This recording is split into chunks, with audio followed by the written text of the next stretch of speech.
Asa man to si Sir Dre, mga na taon sa requirement sa kuan sa negosyo. Sir, may hapon sir, mga ko sir ba? Sir, may hapon sir. Kung sa may requirement sir kung kuan kintay para sa kuan ako negosyo niya makuha ko unit 3 mangutang ko.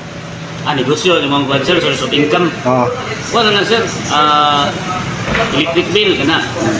Primary kita siya, electric bill, balik ID mo. Kunya kanang kuan niya sir, business permit sa imong tindahan. Ana sir, nya wala mga requirements tuloy na. Tuloy lang gyud ako nakabuo. Mo ato ang CI na sa akong balay sir sa usa ka tindahan sir. O sir, doon yung mga sir kay ang CI sir, picturean mo ko na yung negosyo. Picturean dito, pati mo balay, picturean ka dito, nya interviewon pagka niya gamay. Nya umana na sir, 2 to 3 days na sir kung ordinary, kung ma-okay lang kag 1 day. Pwede na mo i-release ang imong unit. Ano ready ka sa yun? One day? Pwede ra one day? Basta kompleto lang ang requirements sir. Pero 2 to 3 days kita mong processing. Sige sir, salamat sir. I-provide lang ako na sir. Mabalik lang ko sir. Sige sir, salamat.